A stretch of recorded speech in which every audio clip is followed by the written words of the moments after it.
Okay students, तो कल हमने समझा था सपोर्ट और आज हम लोग समझेंगे रेजिस्टेंस। सो गाइस, आपको समझ आ गई होगी कि सपोर्ट को कैसे हम लोग ड्रॉ करते हैं, कैसे वो वर्क करता है, कैसे वो टूटे तो सेलिंग होता है। एक हम आपको लाइव एग्जांपल दिखाते हैं 4 आवर टाइम फ्रेम पे। जैसे कि हमारे को 1 2 3 पॉइंट ये मिले, हमने ड्रॉ कर लिए। चौथे पे जब आया दोबारा इस पे बाइंग आई। देन उसके बाद क्या हुआ कि इसने इसको तोड़ दिया, तो इसका क्या मतलब हुआ कि यहाँ पे सेलिंग आएगी। अगर हमने इसको सेल कर दिया यहाँ पे, हमें एक काफ़ी अच्छा प्रॉफिट देखने को मिलता। अगर मैंने इस कैंडल की क्लोजिंग पे सेल कर दिया तो हमें इतना अच्छा प्रॉफिट देखने को मिलता इंट्राडे के अंदर। तो आई होप आपको सपोर्ट समझ आ गया होगा। तो आज हम लोग एक और इम्पोर्टेंट टॉपिक पे बात करेंगे, वो है हमारा रेजिस्टेंस। तो जैसे कि आपको मैंने बताया कि मार्केट कैसे काम करती है, ऐसे ऐसे एंड कंसोलिडेट देन नीचे जाती है। अब क्या था कि ये तो हो गया मेरा सपोर्ट, ठीक है। देन ये ऐसे से, देन ये सपोर्ट।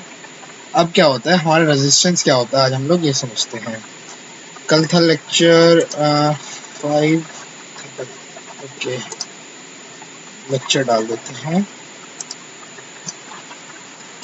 लेक्चर 5 था, ये हमारा लेक्चर 6। लेक्चर 6 प्राइस एक्शन, ठीक है। तो हम लोग क्या समझेंगे कि मार्केट कैसे मूव करता है। जैसे कि आपको पता है मार्केट हमेशा वेव में, और अगर एक बार अप ट्रेंड में है तो उसके बाद क्या करता है, कंसोलिडेशन में आता है। देन कंसोलिडेशन होने के बाद या तो वो अप ट्रेंड में जाता है या तो डाउन ट्रेंड जाता है। और अगर मार्केट गिर रहा है तो मार्केट सीधा नहीं गिरता, थोड़ी देर के बाद मार्केट थक जाता है तो क्या करता है, कंसोलिडेशन होती है दोबारा। या तो वो अप जाता है और या तो वो डाउन जाता है, ठीक है। अब यहाँ पे एक चीज समझनी है, ये वाला जो पॉइंट हमारा है वो है सपोर्ट का, या सपोर्ट जोन कह सकते हैं, सपोर्ट एरिया, या इसको कहते हैं सपोर्ट। यहाँ पे जब भी आ रहा है तो बाइंग आ रही है, तो ये हो गया हमारा सपोर्ट। तो गाइस यहाँ पे एक चीज समझो, अगर ये सपोर्ट टूट रहा है तो क्या हुआ, एक शार्प सेलिंग हमें देखने को मिल रही है। और रेजिस्टेंस क्या होता है हमको ये समझना है। अभी जो ऊपर वाला पॉइंट है ये है हमारा रेजिस्टेंस, मतलब कि जिस पॉइंट पे बार बार आ रहा है और वहां से सेलिंग हो रही है तो उस पॉइंट को हम लोग कहेंगे रेजिस्टेंस। और जैसे कि इसमें रेजिस्टेंस एरिया होता है, ऐसे इसके अंदर रेजिस्टेंस एरिया होता है। इसको भी ड्रॉ करने के 4 पॉइंट हैं, जैसे कि हमारे सपोर्ट में थे, ठीक है, हम समझते हैं।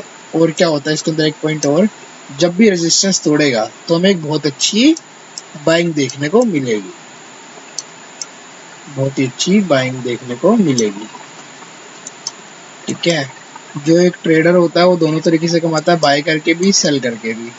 अब अगर रेजिस्टेंस को तोड़ दे तो क्या होगा, एक बहुत अच्छी बाइंग आ जाएगी, ठीक है। अगर सपोर्ट को तोड़ दे तो सेलिंग आ जाएगी। ऐसा क्यों होता है कि एक अप ट्रेंड चला, अप ट्रेंड में क्या था, बुल्स ने लीड ले रखी थी, मतलब कि बुल्स जीत रहे थे। फिर क्या हो रहा है, बुल्स ने जोड़ लगाया, देन यहाँ से हमारा सेलर्स ने जोड़ लगा दिया। अब क्या हो रहा है कि दोनों के बीच में लड़ाई चल रही है पूरी, सेलर सेलर सेलर यहाँ एंटर कर रहे हैं, यहाँ पे बायर्स एंटर कर रहे हैं। अब क्या हो रहा है कि एक इन्होंने एक जोन बना दिया, इस पूरे एक जोन को कहेंगे कंसोलिडेशन जोन या फिर साइडवेज मार्केट।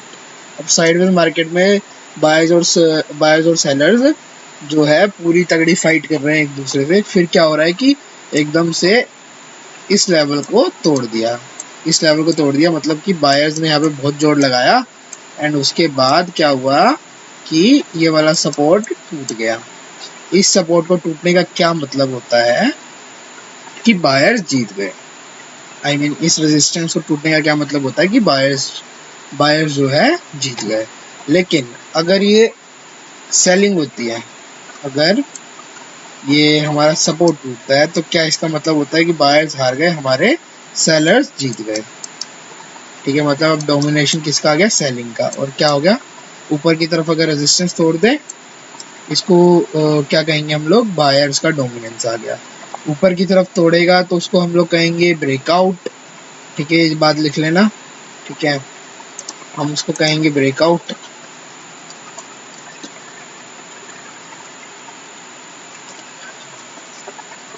ऊपर की तरफ तोड़ने को हम लोग कहेंगे ब्रेकआउट और नीचे की तरफ तोड़ने को हम लोग क्या कहेंगे, ब्रेकडाउन।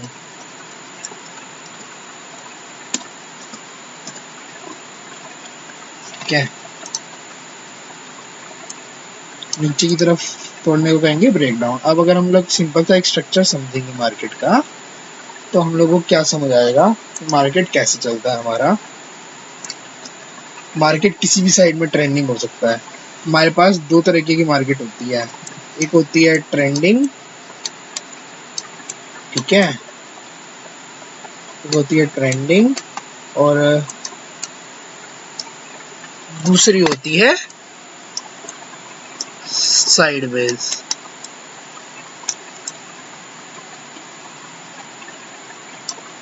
ठीक है, हमारे पास दो तरह की मार्केट होती है। ट्रेंडिंग के अंदर भी हमारे पास दो तरह की मार्केट आती है, up trend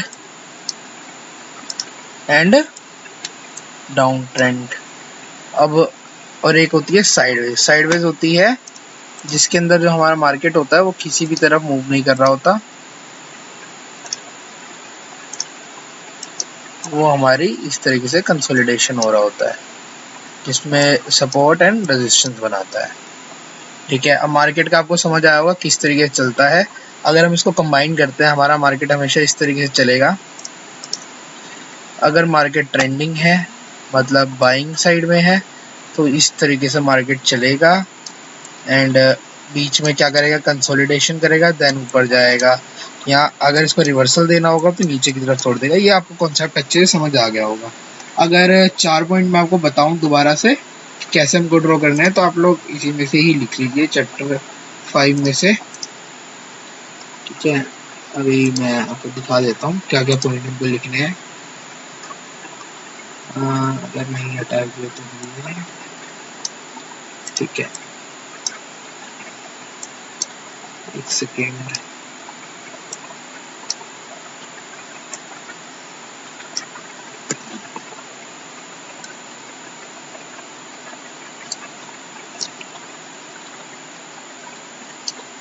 okay, so guys ये देखिए, ठीक है, कल जैसे हमने सपोर्ट ड्रॉ किया था ऐसे ही हम ऊपर एक रेजिस्टेंस ड्रॉ कर सकते हैं।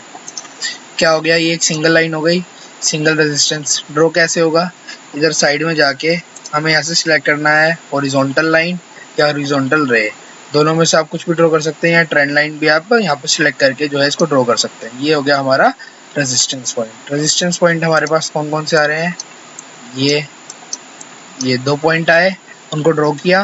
देन तीसरे से मोस्ट प्रोबेबिलिटी ये है कि सेलिंग आएगी, और अगर सेलिंग नहीं आती और इसको ब्रेकआउट दे देता है तो आपको पता है ये बाइंग हो जाएगी हमारी। ऐसी ही क्या है, ये हमारे पास एक एरिया आ रहा है। ठीक है, एक बार दोबारा से इसको हटा देते हैं, एक बार इसको हम लोग ट्रेंड लाइन से ही ड्रॉ कर लेते हैं ताकि उससे जो है कोलैप्स ना हो, मिक्स ना हो। तो अब क्या है, ये तो हमारा ये हो गया सिंगल रेजिस्टेंस। अब क्या है कि मल्टीपल हमको पॉइंट्स देखने को मिल रहे हैं, तो हम लोग क्या करेंगे, ये जो ब्रश बना हुआ है इधर जाके रेक्टेंगल सेलेक्ट करेंगे, देन उसको हम ऐसे इस तरीके से एरिया वो कर लेंगे, ड्रॉ कर लेंगे। तो ये हो गया हमारा रेजिस्टेंस। एक चीज समझिए, ये हो गया हमारा रेजिस्टेंस और ये हमारा हो गया सपोर्ट। सपोर्ट रेजिस्टेंस को ड्रॉ करने का वही तरीका है, हिस्टोरिकल डाटा देखिए, मतलब प्रीवियस 2 कैंडल देखिए हिस्ट्री में जो बने, मतलब जो पहले बने हैं 2 पॉइंट्स को देखना है, एक्सट्रीम लॉज।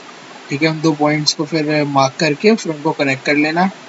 ये आपका हो गया सपोर्ट एंड ऊपर भी रेजिस्टेंस भी यहीं जहाँ पे बार बार सेलिंग आ रही है। अब इसका एक बार हम लोग लाइव भी देख लेते हैं।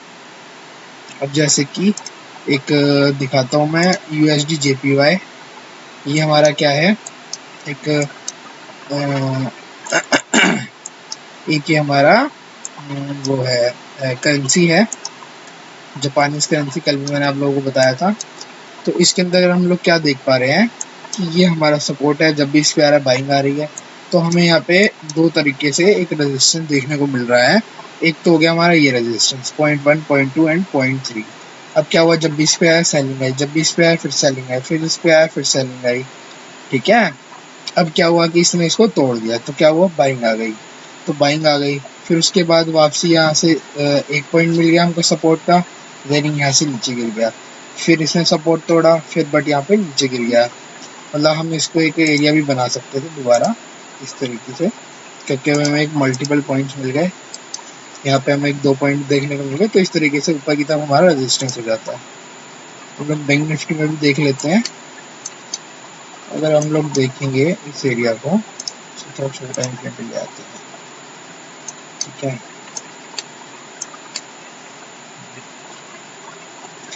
तो हमारा एरिया था ये वाला, ये हमारा एक एरिया था रेजिस्टेंस का। ठीक है, और एक ये हमारा एरिया था सपोर्ट का। एरिया ऑफ रेजिस्टेंस हमारा ये था, एरिया ऑफ सपोर्ट हमारा ये था। ठीक है, ये बनाने का क्या मोटिव है मेरा, क्योंकि हमें यहाँ पे मल्टीपल पॉइंट्स देखने को मिल रहे हैं। अब अगर हम लोग देखें, पॉइंट 1 हमको यहाँ मिल गया, पॉइंट 2 हमें यहाँ मिल गया, तो ये हमने एक रेजिस्टेंस ड्रॉ किया। जब भी ये यहाँ पे आ रहा है, देखो तीसरा पॉइंट भी ऑलमोस्ट टच है यहाँ पे, तो क्या हुआ, सेलिंग आ गई। फिर क्या हुआ कि एक दिन दोबारा यहाँ पे आया, देन हमको यहाँ पे सेलिंग देखने को मिली कितनी अच्छी, और ये एक सपोर्ट था पॉइंट 1 पॉइंट 2, जब हमने इसको ड्रॉ किया, देन पॉइंट 3 पे जब यहाँ पे आया तो हमें बाइंग देखने को कितनी अच्छी मिली। देन उसके बाद यहाँ पे फिर आया, फिर हमें बाइंग देखने को मिली, फिर यहाँ पे इसने तोड़ दिया, एंड उसके बाद हमको देखो कितना अच्छा एक डाउनफॉल देखने को मिला। तो ये हमारा नीचे वाला जो है ये हो गया हमारा सपोर्ट, ये ऊपर वाला हो गया रेजिस्टेंस। अब आपको क्या करना है, अलग अलग शेयर्स खोलने हैं, अलग अलग वो देखना है, और वीकली टाइम फ्रेम पे या फिर मंथली टाइम फ्रेम के ऊपर कम से कम 5 शेयर्स के आपको सपोर्ट एंड रेजिस्टेंस ढूंढने हैं। ठीक है, ये सपोर्ट था। अगर हमको इसका रेजिस्टेंस लो करना हो तो कहाँ करेंगे हम लोग, रेजिस्टेंस अगर हमको ढूंढना हो तो किस तरीके से ढूंढेंगे। ओके, तो देखो ये वाला पॉइंट अगर हमको कहे, ये वाला पॉइंट ये हमारा एक रेजिस्टेंस हो गया। ठीक है, अब देखो 1 पॉइंट, 1 पॉइंट, 2 पॉइंट, ये तीसरा पॉइंट, देन उसका इसका ब्रेकआउट, देन उसके बाद देखो कितनी अच्छी हमें बाइंग देखने को मिली। एक लाल पैच में भी देख लेते हैं हम लोग।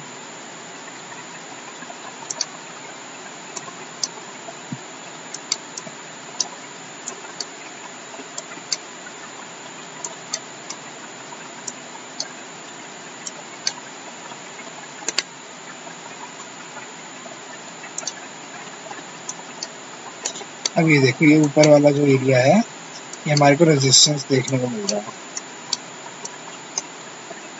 है, पॉइंट 1 एंड पॉइंट 2, पॉइंट 3 तक ये गया ही नहीं, उससे पहले से लोग इसको ब्रेक डाउन दे दिया। यहाँ पे भी है,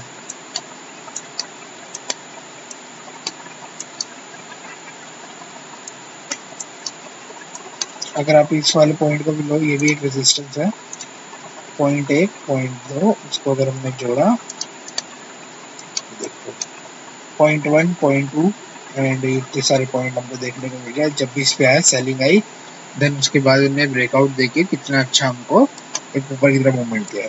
तो हमको क्या करना है, आप लोगों को, आपको क्या करना है, 5 शेयर सिलेक्ट करने हैं, डेली, वीकली एंड मंथली पे जाके आपको सपोर्ट डिस्टेंस जो करने हैं, कम से कम 5 स्टॉक्स के, या 5 कोई भी आप जो भी आप लेना चाहो, स्टॉक्स या करेंसी या व्हाटएवर।